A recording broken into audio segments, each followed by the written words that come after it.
Salut Reddit. Mon neveu de 14 ans a humilié ma fille, et ma sœur est restée là à regarder et à rire. Mes parents n'ont pas dit un mot, alors j'ai fini par exploser et je leur ai tous offert un retour à la réalité. Prenez votre popcorn et profitez du spectacle. Je m'appelle Olivier, 38 ans, et depuis 7 ans, j'étais le sauveur de ma famille. Le genre de frère qui reçoit des appels d'urgence à 23 heures et dont on attend qu'il débarque sur le champ. Je suis administrateur système et réseau pour un groupe hospitalier régional. C'est ennuyeux, mais ça paie décemment. J'y travaille depuis 14 ans, j'ai gravi les échelons en partant du support technique pour finir par diriger une équipe de 6 personnes. Mon travail consiste à maintenir les serveurs en vie, à gérer les protocoles de sécurité, occasionnellement, à expliquer aux médecins pourquoi ils ne peuvent pas utiliser mot de passe 123 comme identifiant de connexion. Ce n'est pas glamour, mais ça paie le prêt immobilier de notre petit pavillon de 3 chambres en grande banlieue parisienne. Le pavillon pour lequel ma femme Eva et moi avons économisé pendant plus de 8 ans en mangeant des pâtes au beurre 2 fois par semaine. Eva et moi avons une fille de 10 ans nommée Léa. C'est le genre d'enfant qui préfère lire plutôt que regarder la télé, qui organise sa bibliothèque par genre et par auteur, qui pose des questions sur tout et qui écoute vraiment les réponses. Nous vivons à environ 40 minutes de chez mes parents. Assez loin pour avoir notre propre vie, mais assez proche pour que ma sœur Aurélie s'attende toujours à ce que je rapplique dès qu'elle claque des doigts. Aurélie a 34 ans, 4 ans de moins que moi. Mais d'une manière ou d'une autre, elle a passé toute sa vie d'adulte convaincue que le monde lui devait quelque chose. Elle a cette façon de tout ramener à elle, de tordre chaque conversation jusqu'à ce qu'elle soit la victime ou l'héroïne, selon ce qui lui rapporte le plus de points de sympathie. Elle s'est mariée jeune, mais le mariage n'a pas duré, et elle a gardé l'enfant. Son fils Enzo a maintenant 14 ans, et c'est en gros une version plus petite et plus méchante de sa mère, avec un contrôle de ses impulsions encore plus mauvais. Elle conduit une BMW X3 blanche, en location avec option d'achat, bien sûr, mais elle ne mentionne jamais cette partie. Elle se contente de poster des photos avec des légendes du style « Je me fais plaisir parce que je le vaux bien ». Les mensualités de la location proviennent d'un compte que j'ai mis en place il y a 4 ans, après qu'elle m'a appelé en sanglotant pour me dire que son dossier de crédit était fichu, qu'elle était fichée à la Banque de France. Qu'elle ne pouvait être approuvée pour rien et qu'elle avait juste besoin d'un moyen de transport fiable pour emmener Enzo à l'école et aller travailler. Je me suis porté garant. Puis j'ai commencé à effectuer les paiements quand elle a manqué les 3 premiers d'affilée et que mon propre dossier a commencé à en pâtir. Le truc avec Aurélie, c'est qu'elle n'est pas stupide. Elle est même plutôt maligne. Elle sait exactement ce qu'elle fait quand elle demande de l'aide. Elle sait comment présenter les choses pour que vous vous sentiez comme un salaud si vous dites non. Elle sait faire des promesses qu'elle n'a aucune intention de tenir. Et elle sait comment vous faire sentir comme le méchant quand vous finissez par comprendre. Mes parents l'adorent. Ça a toujours été le cas. C'était la petite dernière, la fille après 3 garçons, celle qui a eu la chambre de princesse, une énorme fête pour ses 18 ans et des larmes à son mariage, tandis que j'ai eu une poignée de main à ma remise de diplôme et une carte avec un billet de 20 € dedans. Quand Aurélie a annoncé sa grossesse à 19 ans, mes parents lui ont organisé une fête qui a coûté plus cher que tout mon mariage. Quand j'ai été promu administrateur senior l'année dernière, ma mère m'a demandé si ça signifiait que je pouvais aider Aurélie avec son assurance auto. C'est comme ça que ça marche dans ma famille. Aurélie prend, je donne. Et tout le monde prétend que c'est normal. Il y a 7 ans, elle m'a appelé après la finalisation de son divorce. Elle était en pleine détresse, ou du moins c'est ce qu'elle laissait paraître. Son ex l'avait laissée sans rien. Elle disait qu'elle avait besoin d'aide pour se remettre sur pied, juste le temps de s'organiser. Je l'ai cru. C'était ma première erreur. J'ai commencé par des petites choses, payer sa facture d'électricité pendant quelques mois, l'aider pour les courses, payer les fournitures scolaires d'Enzo. Puis les demandes sont devenues plus importantes. Elle avait besoin d'un meilleur appartement. Est-ce que je pouvais me porter garant? Elle voulait reprendre ses études pour devenir agent immobilier. Est-ce que je pouvais couvrir les frais de formation?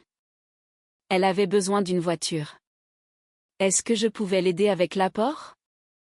Elle savait quand faire ses demandes, toujours juste après qu'il m'arrive quelque chose de bien.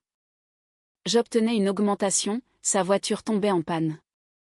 Nous réservions un voyage d'anniversaire, Enzo avait soudainement besoin d'un appareil dentaire. C'était réglé comme une horloge. Chaque fois, elle promettait de me rembourser. Je ne suis pas complètement idiot. Alors, après la première année, j'ai commencé à lui faire signer des reconnaissances de dette, de vrais documents légaux, des accords de prêt avec des conditions de remboursement et des taux d'intérêt, signés en présence de mon ami Anton, qui est assistant juridique et pensait que j'étais malin de me protéger. Anton m'a dit une fois que les reconnaissances de dette étaient solides, mais que recouvrer les sommes serait un cauchemar si Aurélie décidait de contester. Je lui ai dit qu'elle ne le ferait pas. C'était la famille. Elle finirait par me rembourser. J'ai essayé d'aborder le sujet du remboursement une fois, au bout de 3 ans. Aurélie a fondu en larmes, m'a accusé de ne pas lui faire confiance et ne m'a pas parlé pendant 2 semaines. Ma mère a appelé pour me dire que je l'avais contrariée. Je me suis excusée, j'ai continué à payer, et je n'en ai plus jamais reparlé. En 7 ans, j'ai donné à Aurélie 45 000 € d'aide financière directe, et 30 000 € supplémentaires en prêt documenté avec des accords signés.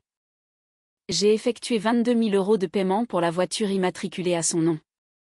J'ai payé 17 000 € pour les frais de scolarité de l'école privée d'Enzo, car Aurélie insistait sur le fait que les écoles publiques de son quartier étaient dangereuses.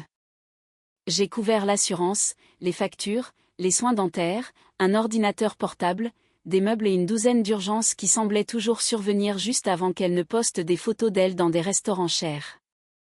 Dégâts totaux, environ 110 000 € en 7 ans.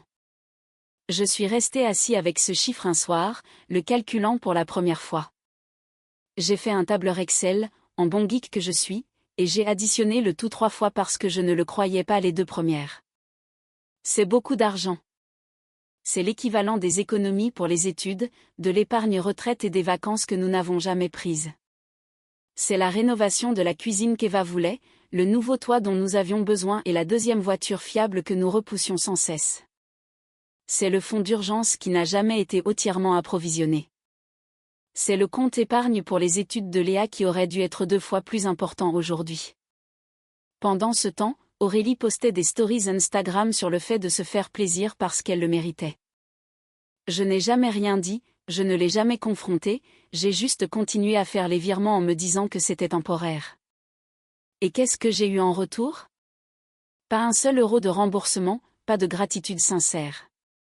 J'ai eu des dîners dominicaux où mes parents parlaient de la carrière immobilière d'Aurélie qui décollait, pendant que j'étais assis là, sachant que j'avais financé sa formation, son matériel marketing et ses 3 premiers mois de frais de bureau.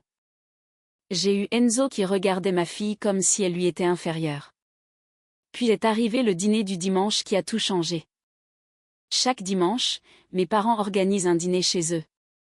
C'est une tradition depuis que je suis enfant. Ma mère cuisine.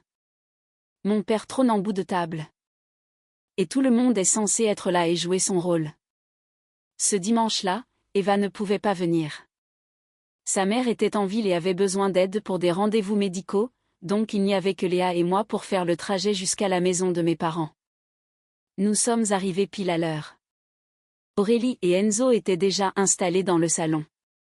Aurélie faisait défiler son téléphone, levant à peine les yeux quand nous sommes entrés. Enzo jouait à un jeu avec le volume à fond, les effets sonores résonnant dans toute la pièce. Ma mère avait préparé son fameux gratin dauphinois, celui qu'elle ne fait que pour les grandes occasions.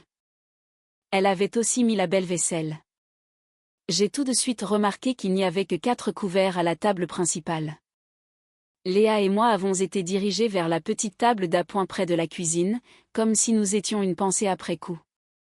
J'ai senti ma mâchoire se contracter, mais je n'ai rien dit. Léa n'a pas semblé le remarquer. Elle a simplement sorti son livre, un roman fantastique qu'elle lisait pour la 3e fois, et s'est installée sur sa chaise.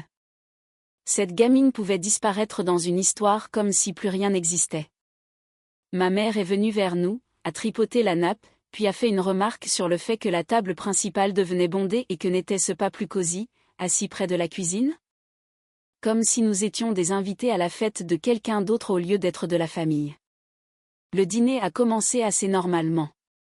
Mon père a raconté des histoires sur ses amis du golf. Ma mère s'est occupée d'Enzo, lui demandant des nouvelles de l'école, de ses amis, et s'il voulait plus de gratin. Aurélie a parlé de sa dernière transaction immobilière, un appartement qu'elle prétendait vendre la semaine suivante, lâchant des chiffres qui semblaient gonflés et des détails qui ne collaient pas tout à fait.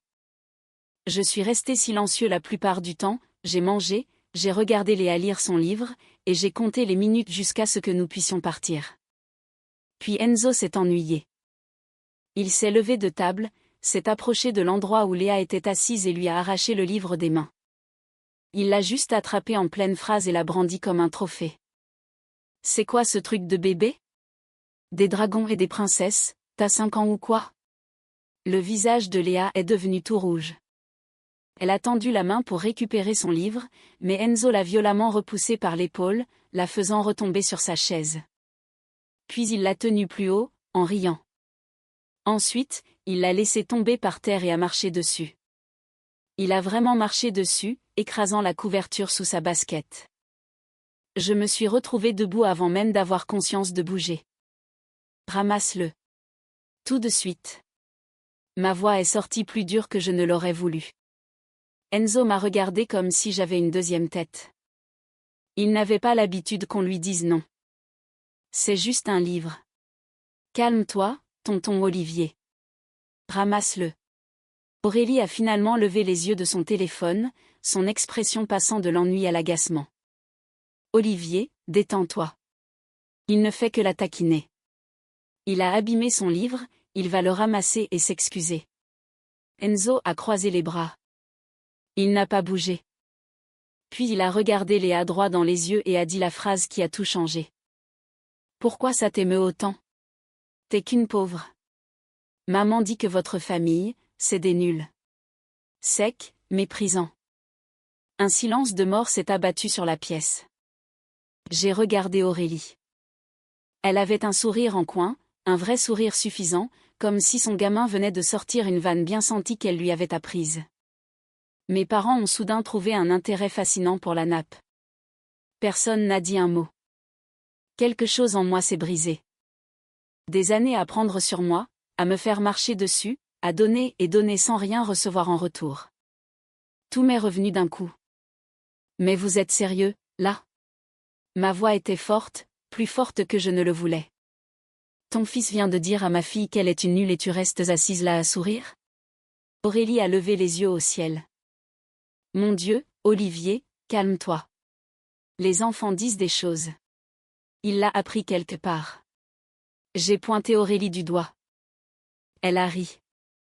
Ne ramène pas ça à moi juste parce que tu ne supportes pas un peu d'honnêteté. Peut-être que si tu n'étais pas une telle carpette, ta fille ne serait pas si sensible. Mon père a pris la parole. Olivier, ça suffit. Assieds-toi. C'est un repas de famille, pas un tribunal. Je suis restée là un long moment, les mains tremblantes. Léa fixait ses genoux, essayant de ne pas pleurer. Son livre était toujours par terre, l'empreinte de la chaussure visible sur la couverture. Je me suis approchée, j'ai ramassé le livre et je le lui ai donné. Puis j'ai regardé ma famille une dernière fois. On s'en va. Aurélie a ricané. Quel cinéma? Je n'ai pas répondu. J'ai pris la main de Léa, nous sommes sortis par la porte d'entrée et je n'ai pas regardé en arrière. Dans la voiture, Léa est restée silencieuse pendant un long moment. Puis elle m'a posé une question qui m'a fendu le cœur. Papa, c'est vrai qu'on est pauvre? J'ai serré le volant, j'ai pris une grande inspiration. Non, ma chérie. On n'est pas pauvre. On n'est juste pas gaspilleur. C'est différent. Elle a hoché la tête, mais je voyais bien qu'elle était encore en train de digérer. Essayant toujours de comprendre pourquoi son cousin dirait quelque chose d'aussi méchant. Se demandant toujours pourquoi ses grands-parents ne l'avaient pas défendu. Je n'avais pas de bonne réponse. Pas encore. Mais le temps d'arriver à la maison, j'avais pris une décision. Je n'ai pas dormi cette nuit-là. Je suis restée allongée dans le noir, à rejouer chaque instant de ce dîner. Chaque sourire en coin, chaque commentaire dédaigneux, chaque année passée à être le portefeuille ambulant de la famille pendant qu'il me traitait comme si je n'existais pas. Eva est rentrée vers 23 heures. Elle a jeté un œil à mon visage et a su que quelque chose n'allait pas. Je lui ai tout raconté. Le fait que mon propre neveu avait traité ma fille de minable et que tout le monde à cette table avait trouvé ça normal. Elle n'a pas dit grand-chose, elle a juste écouté. Puis elle a posé une seule question. Qu'est-ce que tu vas faire? Je lui ai dit que c'était fini. Fini d'être le plan de secours. Fini de financer le style de vie d'Aurélie pendant qu'elle se moquait de ma fille. Fini de prétendre que c'était des histoires de famille normales. Eva a hoché la tête. Bien. Alors fais-le correctement. Alors, c'est ce que j'ai fait. Le lendemain matin, j'ai appelé Anton. Je lui ai dit que j'avais besoin de son aide. Anton est mon ami depuis l'université. C'est lui qui a servi de témoin pour toutes ces reconnaissances de dettes que j'avais fait signer à Aurélie. Le type qui m'avait prévenu il y a des années que je me faisais avoir. Le type qui n'a jamais dit « je te l'avais bien dit », même quand il en avait tout à fait le droit. Tu te réveilles enfin, hein? C'est ce qu'il a dit quand je lui ai raconté ce qui s'était passé. Pas de jugement, juste une satisfaction tranquille, comme s'il attendait cet appel depuis des années. Nous nous sommes retrouvés pour un café cet après-midi-là, dans un bistrot près de son bureau. J'ai tout apporté. Les relevés de compte des 7 dernières années, les preuves de virement, les reconnaissances de dette avec la signature d'Aurélie et celle d'Anton comme témoin, les documents d'assurance, le contrat de location de la voiture avec mon nom comme garant. 7 ans de dossiers financiers qui racontaient l'histoire d'une exploitation par quelqu'un qui était censé être de la famille. Il a étalé les papiers sur la table, son expression s'assombrissant à chaque page qu'il examinait. La serveuse est passée 2 fois pour remplir nos cafés. Les 2 fois, il l'a écarté d'un geste de la main sans lever les yeux. Olivier, c'est énorme. Tu te rends compte que tu as donné à cette femme près de 110 000 €? Je sais. Et elle ne t'a jamais remboursé un centime. Ni sur les prêts documentés. Ni sur rien d'autre. Je sais. Et tu as des accords de prêt signés pour environ 30 000 € de cette somme, avec sa signature certifiée et datée, avec des conditions de remboursement qu'elle a complètement ignorées. C'est pour ça que je t'ai appelé. Anton s'est adossé à sa chaise, tapotant son stylo contre la table. Voilà le topo. Les accords de prêt sont exécutoires. Tu pourrais la poursuivre au tribunal civil, obtenir un jugement, essayer de recouvrer la somme. Mais ça prend du temps, ça coûte de l'argent, et si elle n'a rien de saisissable, tu pourrais gagner sur le papier mais ne jamais voir un euro. Du moins, pas tout de suite. Mais le jugement serait enregistré. Si jamais elle se ressaisit, si jamais elle a quelque chose à protéger, tu serais le premier sur la liste. Et pour la voiture? La BMW? Anton a sorti le contrat de location, l'a étudié un instant. Tu es le garant. Ton nom est sur les papiers. Et si je lis bien, tu as fait absolument tous les paiements depuis 4 ans, tandis qu'elle en a fait, laisse-moi compter. 0. 0. C'est ça. Donc techniquement, tu as une vraie légitimité ici. L'organisme de crédit se soucie d'une seule chose, être payé. C'est toi qui as payé. Si tu les contactes, que tu expliques la situation, ils pourraient être disposés à travailler avec toi sur une restitution initiée par le garant. Ce n'est pas courant, mais ça arrive. Explique-moi. Tu appelles l'organisme de crédit, tu expliques que tu veux résilier ton engagement de garant. Ils vont regarder l'historique des paiements, voir que c'est toi qui as maintenu le compte à jour, et ils te donneront des options. Soit ils exigent que la locataire principale trouve quelqu'un d'autre pour la garantir, ce qu'Aurélie ne peut pas faire parce que son dossier est pourri, soit ils t'autorisent à restituer le véhicule toi-même. J'ai hoché la tête. Et mes parents? Quoi, tes parents? Ils ont permis tout ça. Ils l'ont regardé te saigner pendant des années sans jamais dire un mot. Anton a haussé les épaules. Tes parents ne sont pas légalement responsables des dettes de ta sœur, mais si tu veux couper les ponts avec eux, c'est ta décision. Ne t'attends simplement pas à ce qu'ils comprennent. Des gens comme ça, ils ont construit toute leur vision du monde autour de l'idée que tu es le pourvoyeur et qu'Aurélie est la princesse. Ils vont te blâmer. Je ne m'attends pas à ce qu'ils comprennent quoi que ce soit. Bien, parce qu'ils ne le feront pas. Mais voilà le truc, Olivier. Anton s'est penché en avant, me regardant droit dans les yeux. Nous avons passé les 2 heures suivantes à élaborer un plan. Quand j'ai quitté ce café, j'avais un calendrier, une stratégie, et pour la première fois en 7 ans, je pouvais penser clairement. Lundi matin, j'ai commencé à passer des appels. D'abord, l'organisme de crédit. J'ai expliqué que j'étais le garant sur un contrat de location de véhicules, que j'effectuais tous les paiements depuis 4 ans et que je souhaitais résilier formellement mon engagement et organiser la restitution du véhicule. La représentante a d'abord été confuse. Ce n'était pas une demande habituelle, mais après avoir expliqué la situation, après leur avoir envoyé des documents prouvant que chaque paiement provenait de mon compte, ils m'ont transféré à leur service des comptes spéciaux. La femme s'appelait Rachel. Je pouvais l'entendre taper sur son clavier pendant que je parlais, consultant les dossiers. Monsieur Dubois, je consulte l'historique de votre compte. Vous avez effectué 47 paiements consécutifs sur ce véhicule. La locataire principale en a fait 0. C'est exact. Et vous souhaitez résilier votre accord de garantie? Oui. D'accord, voici ce que nous pouvons faire. Vous pouvez soumettre une demande formelle pour vous retirer en tant que garant. Si la locataire principale ne peut pas fournir un soutien de crédit alternatif dans les 30 jours, le véhicule devra nous être retourné. Ou, si vous pouvez amener le véhicule vous-même, nous pouvons accélérer les choses. Que voulez-vous dire par l'amener moi-même? Si vous pouvez amener le véhicule à l'un de nos points de retour autorisés, nous pouvons traiter la restitution immédiatement et clore votre obligation de garantie. Vous auriez besoin du consentement de la locataire principale ou vous devriez prouver que vous avez le droit légal de prendre possession du véhicule. J'ai fait tous les paiements. Alors je dirais que vous avez un dossier solide. Je peux vous envoyer les documents pour une restitution initiée par le garant. C'est inhabituel, mais compte tenu de votre historique de paiement, je ne vois aucun problème de notre côté. Nous vous autoriserons à récupérer le véhicule et à l'amener à notre point de retour le plus proche. J'inclurai l'adresse et les instructions. J'ai rempli les formulaires cet après-midi-là, je les ai scannés, renvoyés, et j'ai reçu la confirmation et l'autorisation dans les 2 heures. Rachel a inclus des instructions écrites sur exactement quoi faire et où amener la voiture.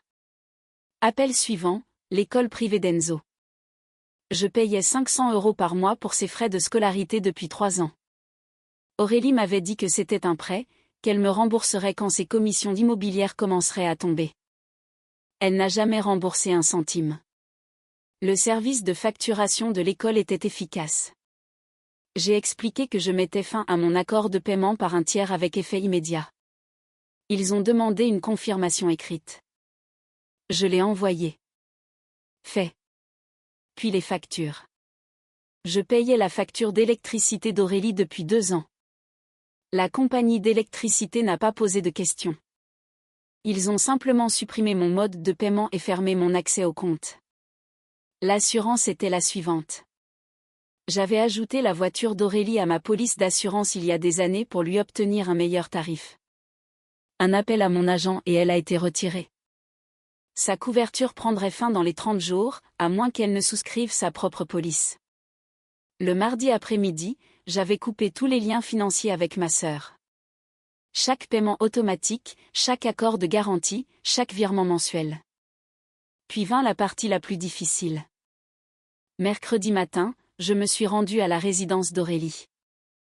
La BMW était sur sa place de parking attitrée. J'avais le double des clés, celui qu'elle m'avait donné il y a des années en cas d'urgence. J'avais les documents d'autorisation de l'organisme de crédit, signés et tamponnés. J'ai garé ma voiture de l'autre côté du parking, j'ai vérifié l'heure. 8h40.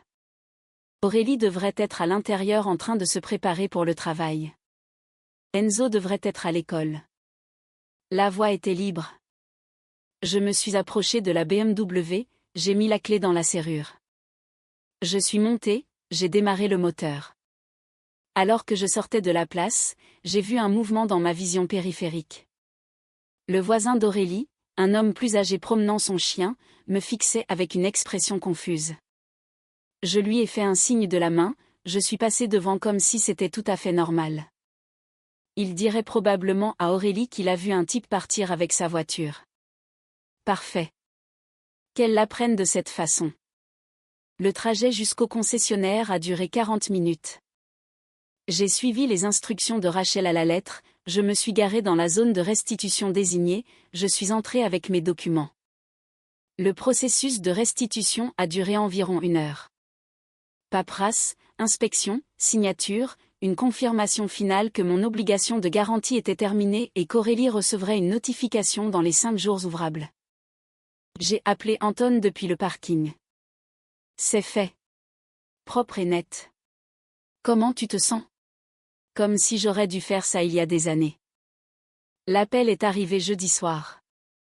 J'étais dans le jardin avec Léa, l'aidant à installer une nouvelle mangeoire à oiseaux qu'elle avait eue pour son anniversaire. Eva était à l'intérieur en train de préparer le dîner. Une soirée normale. Puis mon téléphone a sonné. Le nom d'Aurélie sur l'écran. Je l'ai laissé sonner 5 fois avant de répondre. Sa voix était purement toxique. Où est ma voiture, Olivier? Ta voiture? Tu veux dire la voiture que je paie? Celle avec mon nom sur le contrat de location? Tu sais très bien ce que je veux dire. Le concessionnaire a appelé pour dire que le véhicule a été restitué.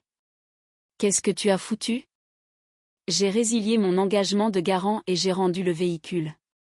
Ça me coûtait environ 500 € par mois que je ne pouvais plus me permettre. Silence. Puis elle a explosé. Tu ne peux pas faire ça.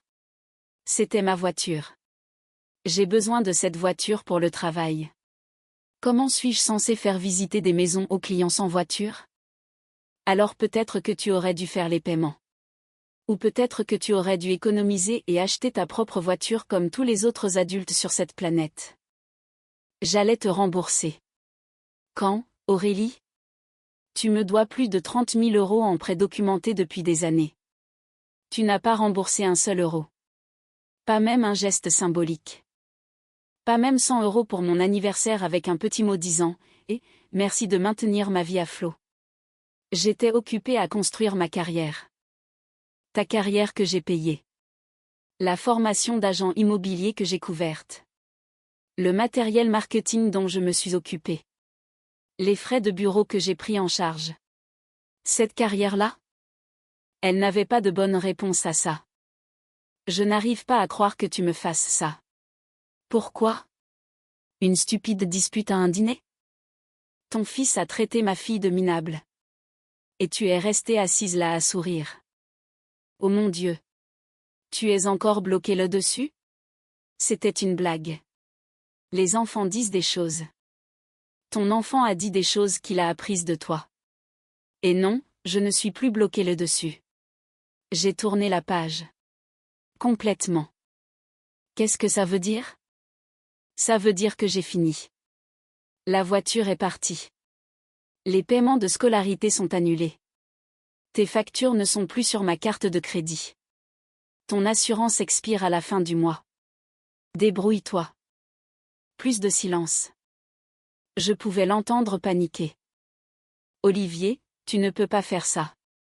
Maman et papa vont péter un plomb quand ils apprendront ça. Bien. Raconte-leur combien je t'ai donné au cours des 7 dernières années. Parle-leur des prêts que tu n'as jamais remboursés. Dis-leur comment tu as vécu à mes crochets tout en me traitant de perdant dans mon dos. J'ai raccroché. Le téléphone a immédiatement sonné à nouveau. J'ai refusé l'appel. Puis ma mère a appelé. J'ai laissé le message sur le répondeur. Eva est sortie, s'essuyant les mains sur un torchon. Tout va bien?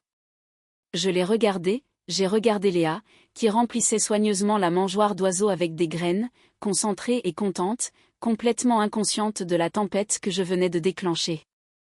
Ouais, tout va bien. Le dîner est prêt. Dans 5 minutes. Parfait. Nous sommes rentrés, nous avons dîné, sans parler d'Aurélie, de mes parents ou de tout ça. Juste en profitant du calme. Le message vocal de ma mère était complètement délirant. Comment pouvais-je faire ça à Aurélie? Elle était en difficulté. Elle avait besoin d'aide. J'étais cruel, mesquin et égoïste. La famille doit se soutenir. Les liens du sang sont plus forts que tout. J'ai sauvegardé le message. Puis j'ai bloqué son numéro. Les 3 semaines suivantes ont été un chaos. Satisfaisant, cathartique, totalement prévisible. Sans la BMW, Aurélie ne pouvait plus maintenir les apparences. Elle a dû emprunter les voitures d'amis, prendre des VTC pour les visites, expliquer aux clients pourquoi elle arrivait soudainement en Uber au lieu de son propre véhicule. Son entreprise, qui avait toujours été plus une question d'image que de substance, a commencé à s'effondrer. L'un de ses collègues a raconté à un ami commun qu'Aurélie s'était présentée à une présentation de biens dans un monospace emprunté, avec des chocs à pic écrasés sur les tapis de sol et un siège auto à l'arrière. Les clients ont choisi un autre agent. Puis une autre vente est tombée à l'eau quand elle n'a pas pu arriver à l'heure à la visite. Puis une troisième quand elle est arrivée l'air stressée et épuisée, loin de l'image de professionnelle impeccable promise par ses supports marketing. Sans mes paiements de scolarité, Enzo a été retiré de son école privée en plein milieu du trimestre. Aurélie a essayé de mettre en place un plan de paiement, mais l'école exigeait un acompte qu'elle ne pouvait pas couvrir. Elle a essayé de négocier. Elle a essayé de pleurer. Elle a essayé de menacer de laisser un mauvais avis. Rien n'a fonctionné. Il a fini à l'école publique du coin, qui était en fait très bien, mais Aurélie a agi comme si je l'avais envoyé en prison. Enzo a apparemment dit à ses nouveaux camarades qu'il allait dans une bien meilleure école avant que son oncle ne ruine sa vie. Il s'est battu 3 fois le premier mois. Le parent d'un des enfants a menacé de porter plainte pour agression. Aurélie m'a aussi reproché ça. Elle a posté un long message sur Facebook sur la façon dont le système abandonne les mères célibataires. Omettant commodément la partie où elle vivait au crochet de son frère depuis 7 ans tout en postant des photos de vacances. Sans mes paiements de facture, son électricité a été coupée pendant 3 jours avant qu'elle ne puisse rassembler l'acompte pour un nouveau compte à son nom. Elle a dû rester chez une amie jusqu'à ce que ce soit réglé. Elle a posté quelque chose de vague sur les réseaux sociaux disant qu'elle traversait une période difficile et demandait des prières. Une chose en entraînant une autre. Sans la voiture, ses revenus ont chuté. Sans revenus, elle ne pouvait pas couvrir ses dépenses. Sans couvrir ses dépenses, son dossier de crédit s'est aggravé. Elle ne pouvait pas obtenir une nouvelle voiture. Une spirale descendante qui se préparait depuis le moment où elle avait décidé de construire sa vie sur le portefeuille de quelqu'un d'autre. Anton m'a tenu au courant du côté juridique. Aurélie avait consulté 3 avocats différents au sujet de la voiture, espérant en trouver un qui lui dirait qu'elle avait une chance. Les 3 ont dit la même chose.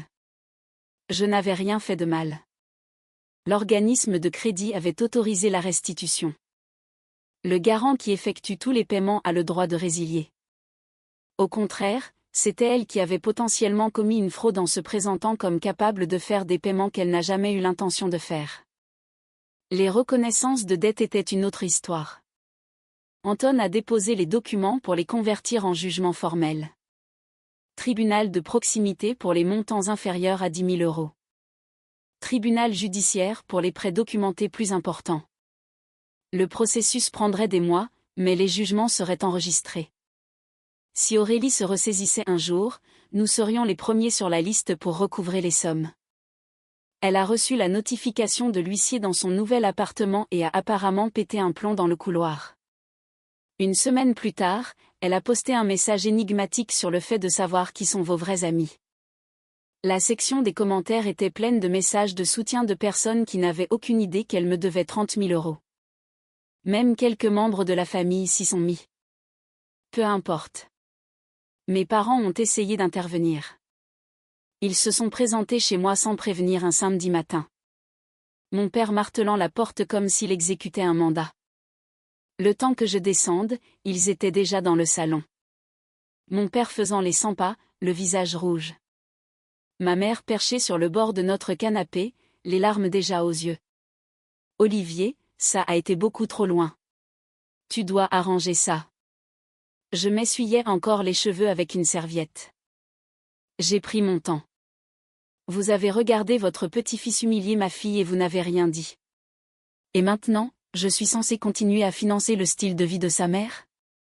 C'est ta sœur. C'est aussi quelqu'un qui m'a pris 110 000 € en 7 ans sans rembourser un centime. Aucun des deux n'a répondu. Ma mère a changé de tactique. Les larmes séchant. D'accord. Peut-être qu'elle aurait dû être plus reconnaissante, mais c'est la famille. Elle a besoin d'aide. Alors aidez-la. Vous êtes ses parents. Faites-lui un chèque. Portez-vous garant pour sa prochaine voiture. Soyez la famille dont vous n'arrêtez pas de me faire la leçon. Silence. Ils n'avaient pas l'argent. Ils ne l'avaient jamais eu. Ils avaient réhypothéqué leur maison 2 fois, maximisé leur carte de crédit, vécu au-dessus de leurs moyens pendant des décennies. C'est pourquoi ils avaient toujours dirigé Aurélie vers moi. Sortez de chez moi. Ne revenez pas avant d'être prêt à vous excuser auprès de ma fille. Eva est apparue dans l'embrasure de la porte, les bras croisés. Vous l'avez entendu. Ils sont partis, sont restés assis dans l'allée pendant 5 minutes, attendant probablement que je sorte en courant. J'ai fait du café à la place. Anton m'a appelé cet après-midi-là. Aurélie avait contacté un avocat au sujet de la voiture. L'avocat lui a dit qu'elle n'avait aucune chance. La restitution était tout à fait légale. Au contraire, c'est elle qui me devait de l'argent. Et maintenant, j'avais les jugements pour le prouver. Elle pensait vraiment qu'elle pouvait te poursuivre en justice? Apparemment, elle a consulté 3 avocats différents pour essayer d'en trouver un qui prendrait son cas. C'est fou. Le culot. C'est tout Aurélie. Jamais rencontré une situation qu'elle ne pouvait pas empirer en refusant d'assumer la moindre responsabilité. Anton a ri. 6 semaines après que j'ai coupé les ponts, la vie soigneusement construite d'Aurélie était en ruine. L'agence immobilière pour laquelle elle travaillait l'a licenciée. Son patron lui a donné un préavis de 2 semaines, puis l'a rendu immédiat quand Aurélie a fait une scène dans le bureau. Elle a posté un autre message vague sur les réseaux sociaux à propos de la trahison familiale et des relations toxiques, sans nommer personne. Les commentaires étaient pleins de soutien de la part de gens qui n'avaient aucune idée qu'elle vivait à mes crochets depuis près d'une décennie. Le bail de son appartement est arrivé à échéance et elle ne pouvait pas se le permettre. Le loyer était de 1 800 € par mois, ce qui avait toujours semblé gérable quand quelqu'un d'autre couvrait sa voiture, ses factures et les frais de scolarité de son enfant. Sans ces subventions, le calcul ne fonctionnait plus. Elle a déménagé dans un endroit plus petit, dans un quartier moins bien réputé, le genre d'immeuble où le couloir sent le moisi et le concierge ne rappelle jamais. 2 chambres, pas de lave-vaisselle, stationnement dans la rue uniquement. Enzo a dû de nouveau changer d'école. Mes parents ont invité Aurélie à emménager chez eux. Généreux en théorie, sauf que leur maison était déjà trop petite pour eux et qu'ils avaient du mal avec leurs propres factures. Leur prêt immobilier était à découvert depuis leur 2e refinancement. Carte de crédit au maximum, épargne retraite presque épuisée. Moins de 2 semaines après l'emménagement d'Aurélie, ils se crêpaient le chignon. 3 adultes et un adolescent dans une maison conçue pour 2. Dispute sur la vaisselle, le bruit et l'espace personnel. Ma mère appelant des amis pour se plaindre de la dureté de sa vie. Mon père passant plus de temps dans le garage juste pour s'éloigner de tout le monde. Aurélie a apparemment embouti leur voiture en reculant dans l'allée. Elle n'avait pas d'assurance parce que j'avais cessé de la payer. Ils ont dû prendre des Uber partout pendant 1 mois. Et bien sûr, ils m'ont blâmé. Ils ont recommencé à appeler, non pas pour s'excuser, mais pour me supplier de reconsidérer, d'être raisonnable, de penser à la famille. Je n'ai pas pris leurs appels. Anton m'a aidé à déposer les documents pour formaliser les prêts en souffrance. Les jugements ont été rendus sans contestation car Aurélie ne pouvait pas se payer un avocat pour les contester. 30 000 € de prêts documentés maintenant officiellement enregistrés. Si jamais elle se ressaisissait, si jamais elle avait des actifs à protéger, nous serions les premiers sur la liste pour recouvrer les sommes. Peut-être que je ne reverrai jamais cet argent, mais le principe comptait. La trace de ce qu'elle avait fait et de ce qu'elle devait exister maintenant, permanente et indéniable. Pendant ce temps, la vie s'est améliorée pour nous. Eva et moi avons finalement commencé la rénovation de la cuisine que nous repoussions depuis des années. Nouveau plan de travail, nouvelles armoires, un véritable îlot central avec des places assises pour 3. Nous avons emmené Léa à la mer pour un long week-end. Ses premières vraies vacances depuis qu'elle avait 6 ans. Nous avions toujours dit que nous ne pouvions pas nous le permettre. Toujours dit l'année prochaine. Toujours donné la priorité à la responsabilité plutôt qu'à la vie réelle. Léa a ramassé des coquillages, construit des châteaux de sable et m'a demandé de lui lire son livre à voix haute au coin du feu. J'ai tout lu, chaque chapitre. Elle s'est endormie contre mon épaule la dernière nuit, et je suis resté assis là à regarder le feu, ressentant quelque chose que je n'avais pas ressenti depuis des années. La paix. J'ai commencé à mieux dormir, j'ai arrêté de grincer des dents la nuit. Le dentiste m'en parlait depuis des années, me disant que j'allais me casser une molaire si je ne maîtrisais pas le stress. Ma relation avec Eva s'est améliorée aussi.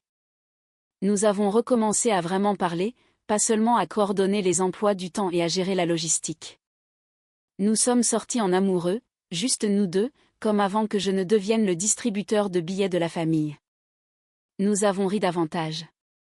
Léa a remarqué le changement. Elle a commencé à demander si nous pouvions faire plus de choses en famille. Elle a cessé de poser des questions sur mamie et papy.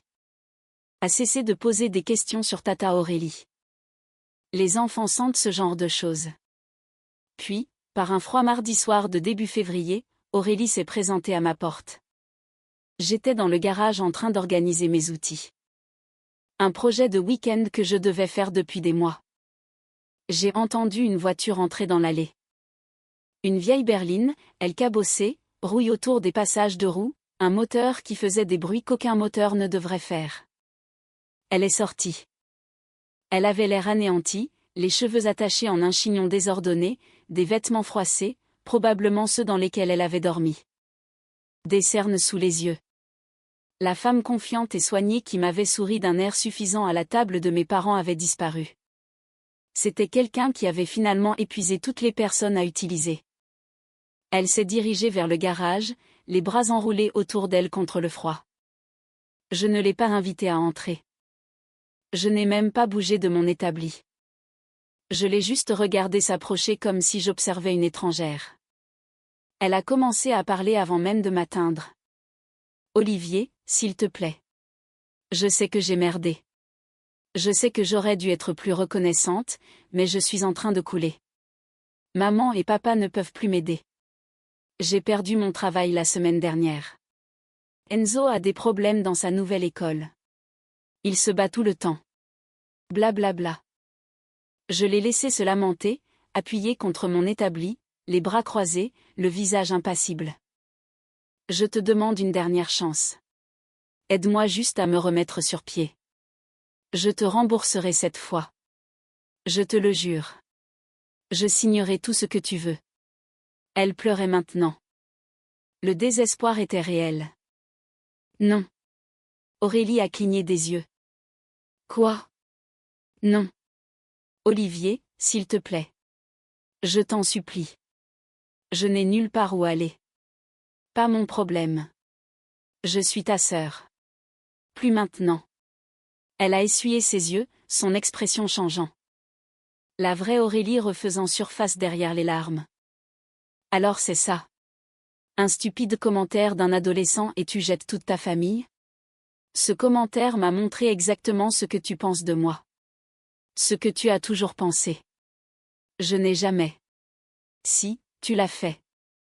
Elle m'a fixé, cherchant des angles, un moyen de pression, n'en trouvant aucun. Rentre chez toi, Aurélie. Olivier. Pars maintenant ou je te fais expulser. Elle est restée là un instant de plus, attendant que je m'adoucisse, que je redevienne le pigeon sur lequel elle avait compté pendant 7 ans. Je n'ai pas cédé. Finalement, elle a fait demi-tour, est retournée à sa voiture et est partie. Je l'ai regardée jusqu'à ce que ses feux arrière disparaissent. Puis je suis retournée organiser mes outils. Eva est apparue dans l'embrasure de la porte du garage quelques minutes plus tard. J'ai vu la voiture d'Aurélie. Ça va? J'ai pris une clé à molette, je l'ai mise à sa place. Ouais. Elle pleurait pour de l'aide, mais ne t'inquiète pas. Elle ne nous embêtera plus. Eva a hoché lentement la tête et a souri. Bien. Elle est retournée à l'intérieur. J'ai fini d'organiser le garage. Puis j'ai éteint la lumière, j'ai fermé la porte et je suis rentrée aider Léa avec ses devoirs. Elle travaillait sur une fiche de lecture. Son roman fantastique préféré étalé sur la table de la cuisine. Le même livre sur lequel Enzo avait marché toutes ces semaines auparavant. Elle avait continué à le lire malgré tout. Les enfants sont résistants comme ça. La nuit était calme. Notre maison était chaude. Ma famille était réunie, pour la première fois en 7 ans. Et ce calme ressemblait à la paix. Si vous avez aimé cette vidéo, n'hésitez pas à cliquer sur le bouton d'abonnement. Cela aide vraiment la chaîne et nous permet de vous proposer plus d'histoires et de meilleure qualité. Merci.